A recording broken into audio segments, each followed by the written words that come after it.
Bonjour, je vais vous parler de l'acte sexuel aujourd'hui parce que c'est une des données fondamentales de la vie et nous sommes confrontés à ce problème de l'acte sexuel de façon permanente, quotidienne, tant par nos évasions imaginatives négatives que euh, positives avec dans le problème du couple. De la même façon que nous avons des désirs de matériel, ne serait-ce que déjà de manger régulièrement, de, de s'habiller, de se protéger du froid ou du chaud, nous avons aussi et également d'une nécessité de nourrir notre esprit par des réflexions, par la pensée, par penser notre vie.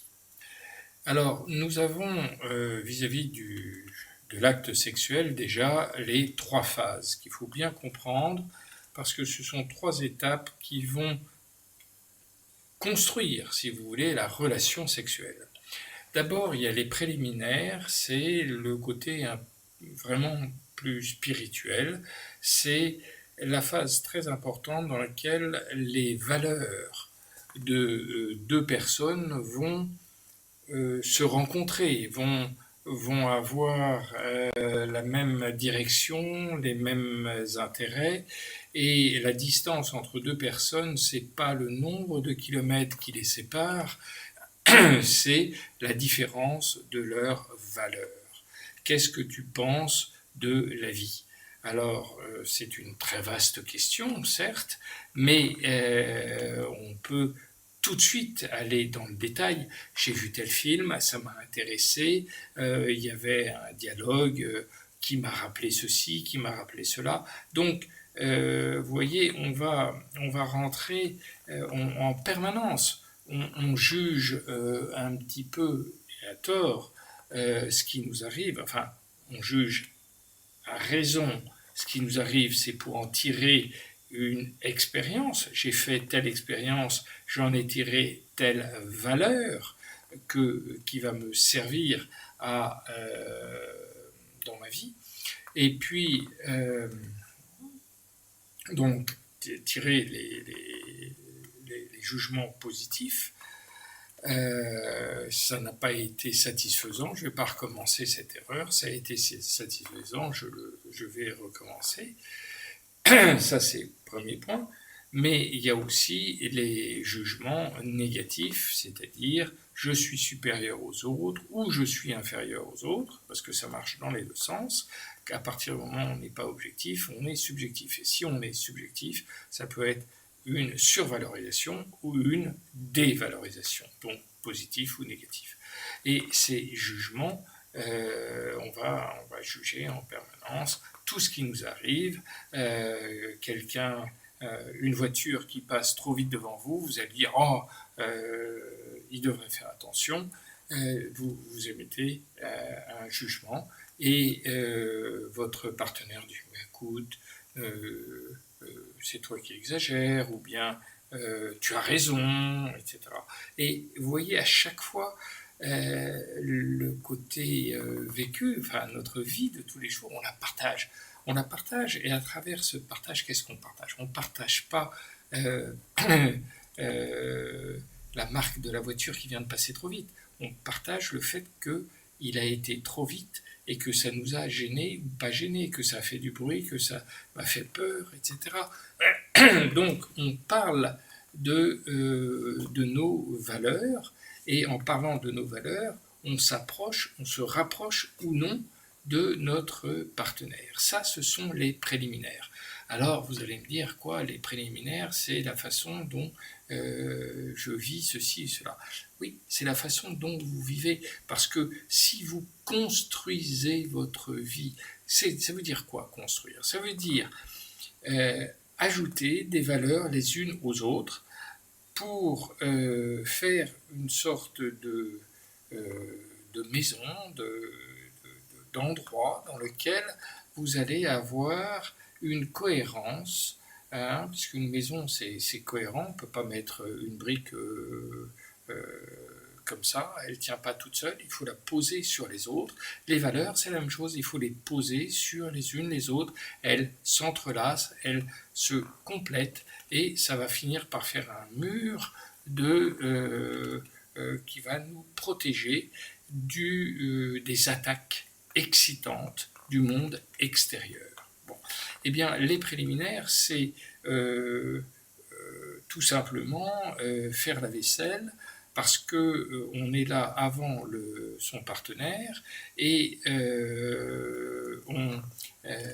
sa femme ou son mari, et on sait que ça lui fera plaisir de voir que la vaisselle a été faite quand il rentre. Par exemple, eh bien, ce petit détail, c'est une petite attention, c'est pas la vaisselle qui compte, c'est la petite attention que vous allez porter et qui va vous rapprocher de votre partenaire. C'est un préliminaire. Et vous ne pourrez pas dire à votre conjoint ah, c'est merveilleux, que tu es beau, que tu es belle, si vous ne faites pas du tout attention à lui, et si vous ne commencez pas par lui demander comment as-tu passé ta journée, comment c'était, qu'est-ce que tu en penses. La deuxième phase, c'est quand il y a déjà un rapprochement physique entre les deux partenaires, et là il commence à y avoir une excitation. Alors cette excitation, elle peut être soit imaginative dans un premier temps, soit, mais attention, dès qu'on parle de l'imagination, elle peut être positive ou négative. Bon. Alors, et l'évasion par l'imagination, par définition, nous fait quitter la réalité. Et si on quitte la réalité, eh bien quand on la retrouve, cette réalité, hein, en touchant du doigt quelque chose, eh bien tous nos rêves s'écroulent. Et tous nos rêves, c'est toute notre promesse de satisfaction qu'on pensait pouvoir avoir, et qui disparaît comme ça en un clin d'œil. Eh bien, pour éviter l'insatisfaction de la différence entre l'évasion imaginative et la réalité, il faut tout simplement contrôler nos évasions imaginatives. Donc, l'excitation peut être effectivement via une imagination positive. Je sais que ça va être quelque chose d'agréable, mais sans rentrer dans les détails, parce que si vous commencez à imaginer comment va se passer l'acte sexuel, hop, ça y est, c'est fini, parce que dans la réalité, ça sera forcément un peu différent. Pas beaucoup, mais il suffit d'un tout petit rien pour casser, entre guillemets, l'ambiance, etc. Donc, ne partez pas dans l'aspect imaginatif représentatif, mais partez dans l'aspect imaginatif affect, émotion, pour dire ça va réveiller une émotion assez forte, et dans ce cas-là, vous allez renforcer, vous allez être en continuité avec les préliminaires, vous avez fait un geste, vous avez eu une empathie vis-à-vis de votre partenaire, et cette empathie va prendre de l'ampleur. Et là, eh bien, en touchant la main de votre partenaire, en général, vous savez, quand on voit un couple, eh bien, s'ils commencent par se donner la main, le dicton dit que le soir, ils feront l'amour. Pourquoi ? Parce que dès qu'il y a un contact physique, il y a la pulsion sexuelle se réveille, hein, c'est l'excitation normale qui se réveille, qui est guidée par le désir essentiel, c'est-à-dire le sens de la vie, on le verra tout à l'heure, hein, et qui va petit à petit aboutir à le réveil des différentes, comme la salive se réveille quand on voit un croissant chaud qui sort de la boulangerie, eh bien, De la même façon, vous allez avoir la mise en route des différentes glandes sexuelles qui vont commencer à produire un petit peu de lubrifiant, hein, tant pour la femme que pour l'homme, et ce qu'on appelle mouillé, et ce qui donne déjà, ce qui prépare, vous voyez, c'est les préliminaires, c'est l'excitation, ça prépare l'acte sexuel. Le faire de façon brutale, donc non plus en fusion, mais de façon bestiale, fait que il n'y aura pas eu cette sécrétion nécessaire, préalable, et donc que ce ne sera pas très agréable, soit pour l'un, soit pour les deux, soit pour l'autre. Bon. Donc, il y a ce problème de l'excitation.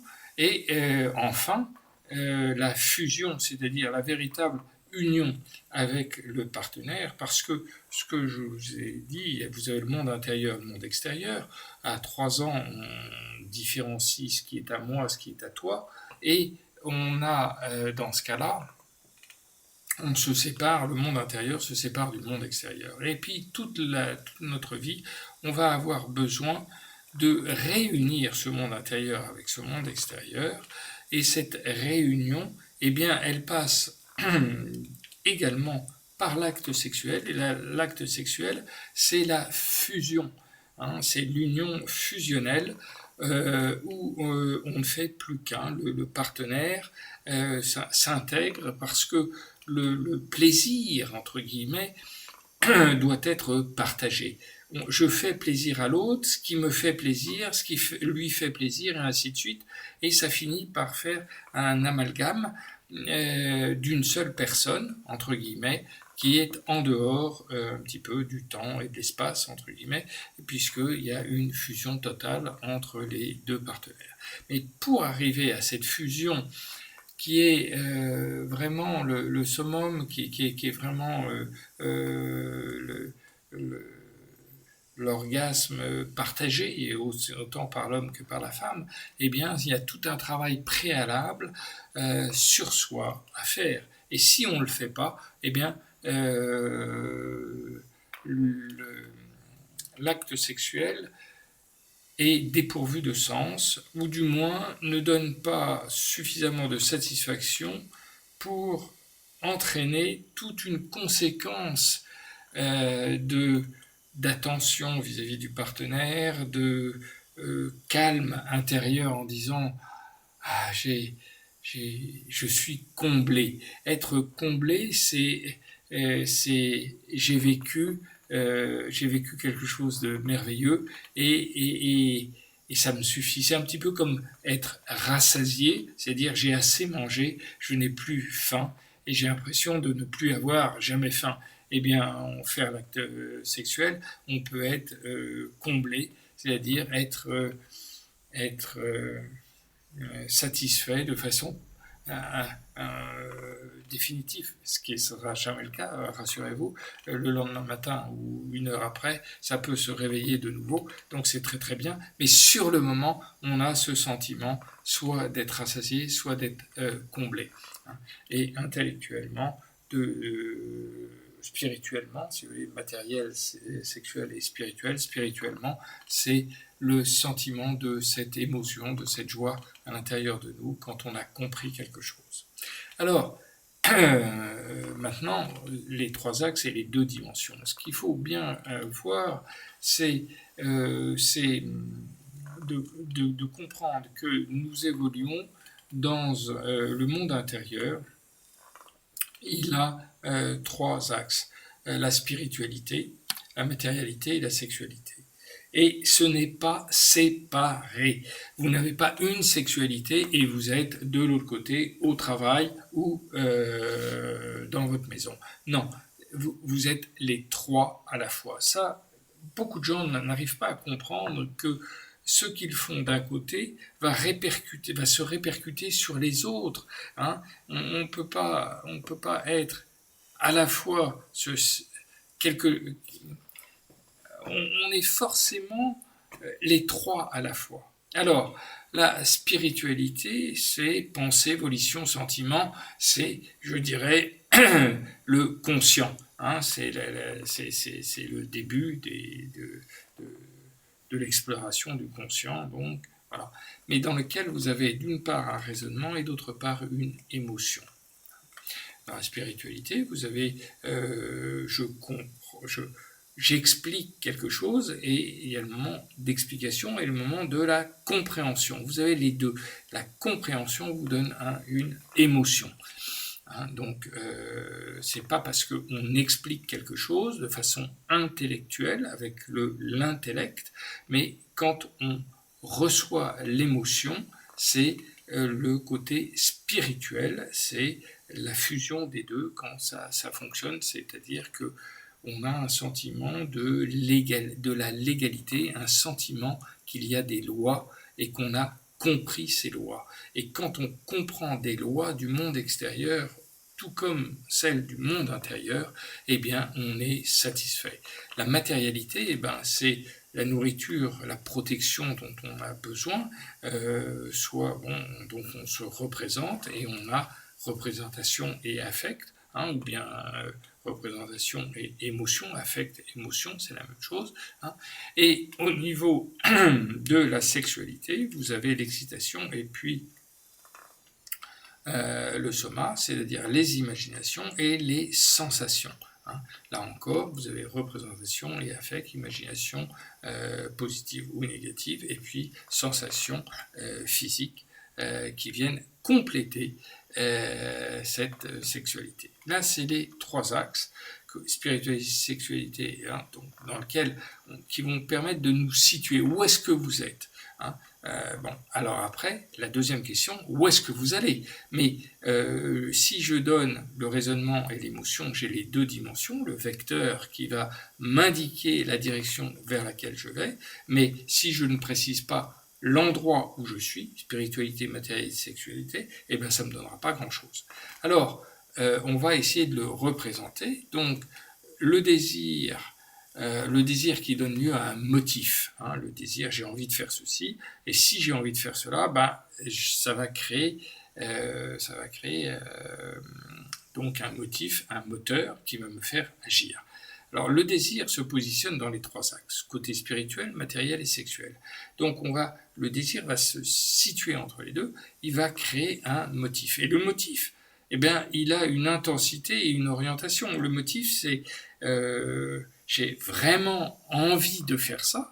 C'est vraiment, donc vous avez le sentiment d'une intensité, vraiment envie, ou un petit peu envie, ou pas du tout envie, et une orientation, je vais le faire, ou bien, je le ferai demain, etc. Donc, ça rentre dans tout ce que je connais, ou ça ne rentre pas dans ce que je connais. Et ce vecteur n'est rien sans sa position de départ. Donc il faut le situer en x, y, z, ce que vous avez dans le petit dessin en bas, la petite boule qui vous représente, qui sont selon les trois axes. Et puis en rouge, à partir de ce point-là, vous allez aller plutôt vers le haut, plutôt vers le bas, à droite, à gauche, etc.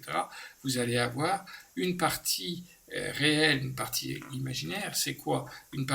C'est une partie représentation, et imaginaire, c'est-à-dire émotion, affect.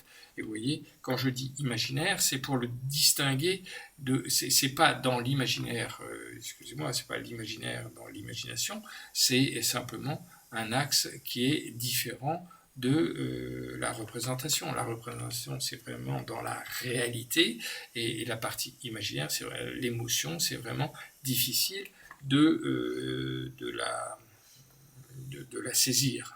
Donc c'est pour ça que j'utilise cette formule mathématique qui représente un vecteur A plus BI, I étant la partie imaginaire. Mais simplement le fait de différencier la partie A et la partie B.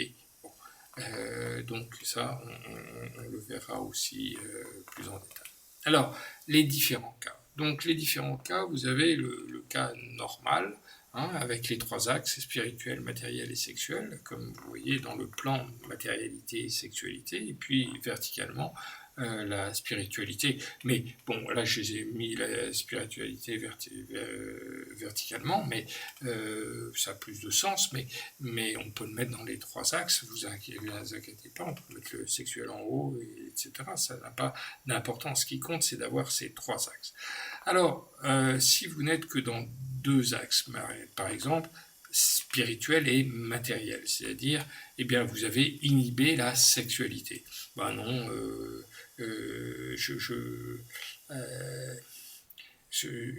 je n'y accorde votre désir essentiel dans la vie, c'est pas du tout la sexualité, non. Mais vous croyez l'annihiler, mais vous pouvez pas l'annihiler, vous l'inhibez. Si vous l'inhibez, c'est que quelque part elle est exaltée en contrepartie, c'est-à-dire que vous auriez, vous jouez imaginativement avec cette sexualité et dans le concret, elle est inhibée. Hein. D'autres personnes sont extrêmement orientées vers la sexualité, ils l'exaltent, et dans la réalité, eh bien, il ne se passe rien, il n'y a pas d'acte sexuel. Donc, soit j'imagine plein de choses où je suis très et puis dans la réalité il se passe rien, soit volontairement je fais l'inverse, hein. J'exalte dans la réalité et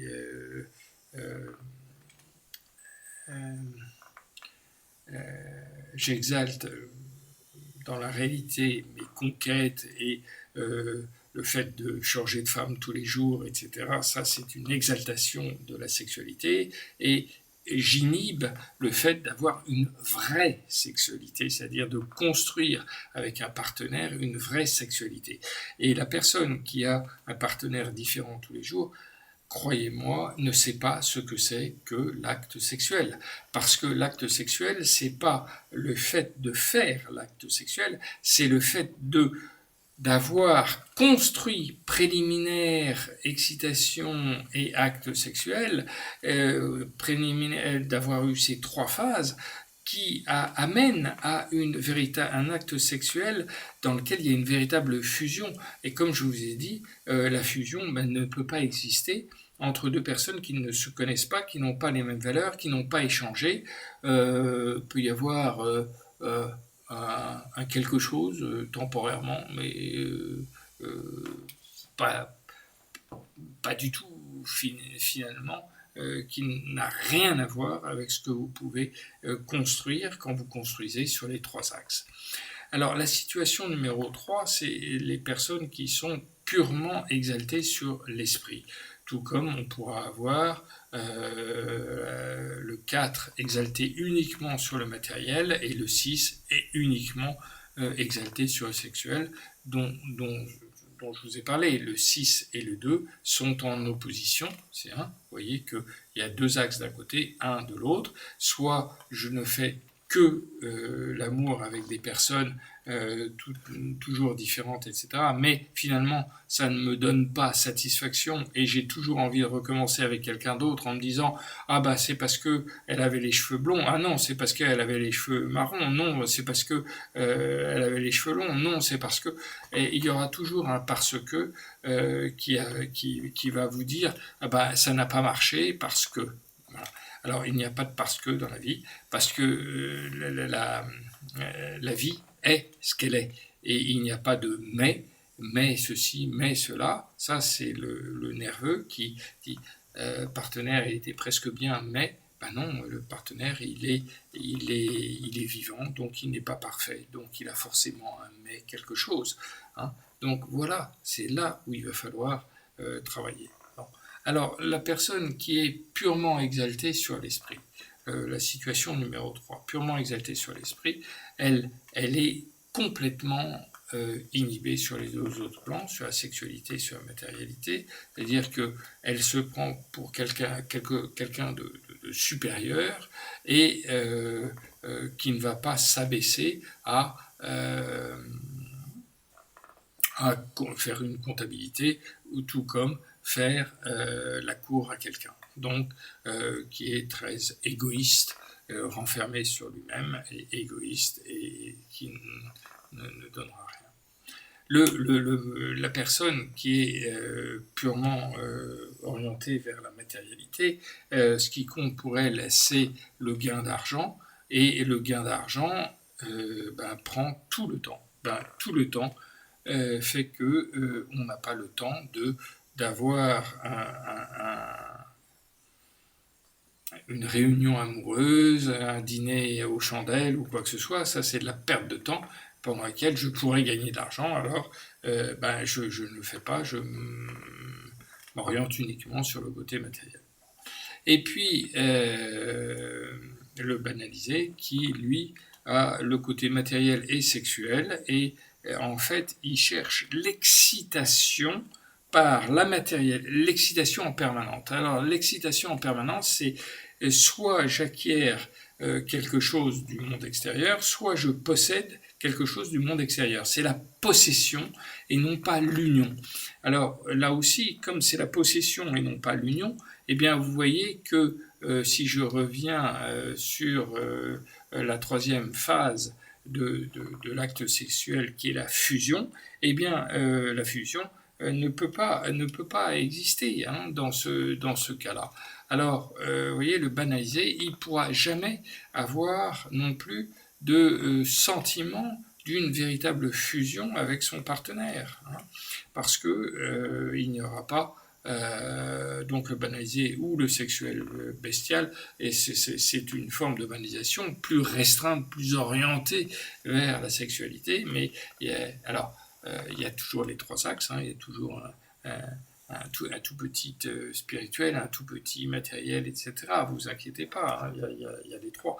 Là, c'est de la caricaturée pour vous montrer un petit peu, et que toutes les positions en rouge sont des positions fausses, des positions dans lesquelles vous n'aurez pas accès à cette fusion.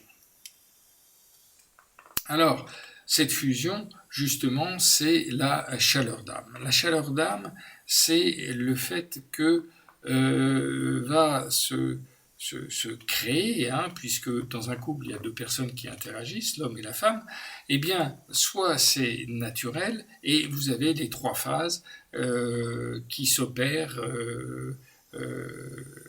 dans le temps. Ça se construit. Voilà, là, vous avez un exemple de construction le matin, et le soir, vous arrivez à un acte sexuel, c'est tout à fait construit et cohérent.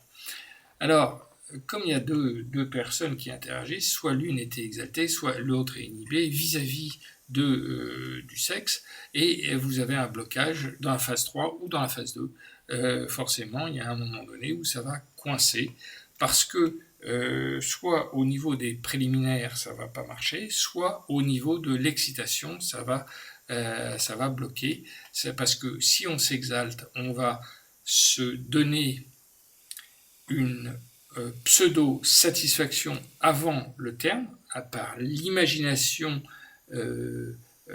l'évasion imaginative, on va créer forcément.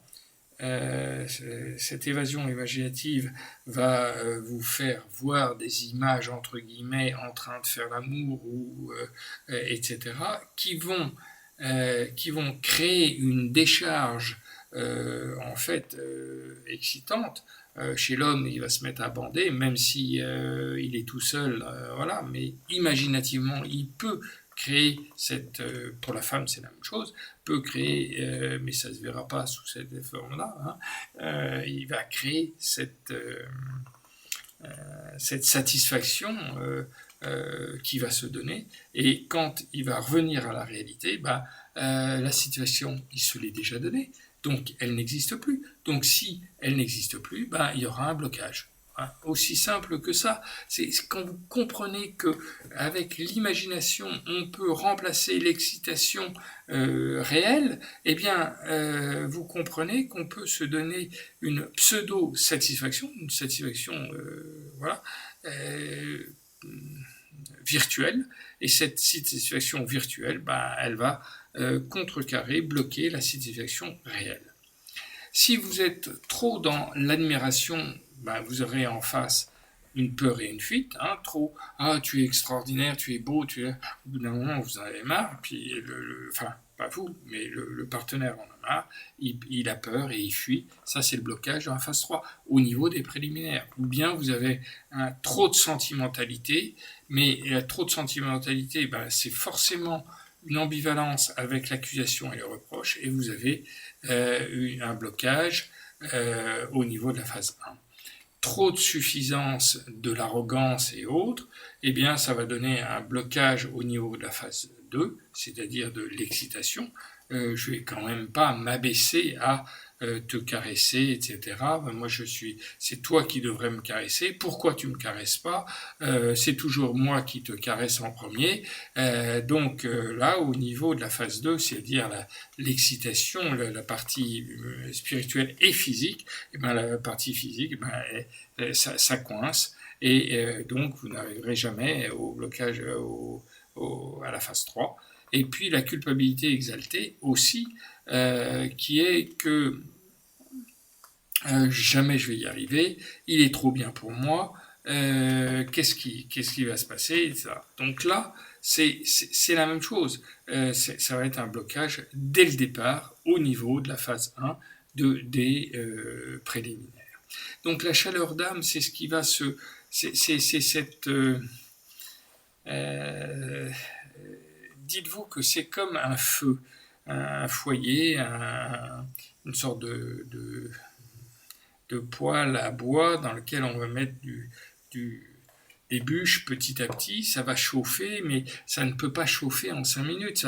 Il faut du temps pour que ça vienne et cette chaleur d'âme, c'est bien une sorte de chaleur que vous ressentez, alors au niveau du cœur entre guillemets, ou au niveau, c'est important, si vous voulez, ça vient petit à petit. Et puis c'est un échange, et puis c'est des sourires, et puis c'est simplement peut-être un regard. Alors il y a une très belle phrase, très belle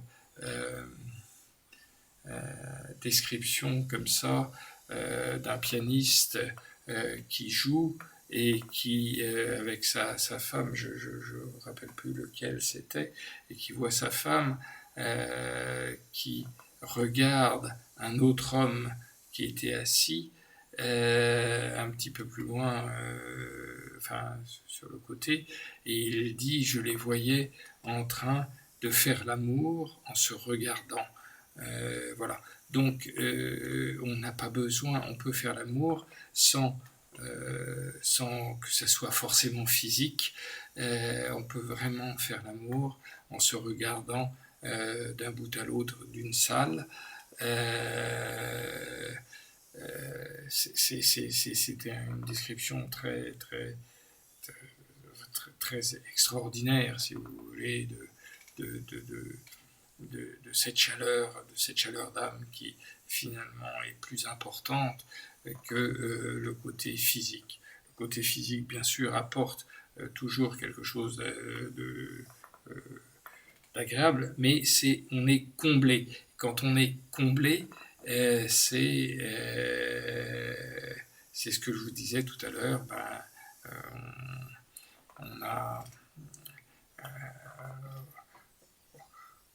on est rassasié, c'est comme quand on a trop mangé. Mais on peut ne pas manger et être aussi surmonter, si vous voulez, sa faim par moment. Des fois, on n'a pas le temps de manger à midi, on sait qu'on ne va pas manger à midi, on surmonte sa faim. Et bien, quand on surmonte sa faim, on est... vous voyez, on n'a pas besoin forcément de manger. Et bien, vis-à-vis de l'acte sexuel, parfois, on ne peut pas, on a réellement une maladie, un blocage, un mal de dos, je ne sais pas quoi, qui fait qu'on ne pourra pas faire l'amour, mais ça n'empêche qu'on peut quand même avoir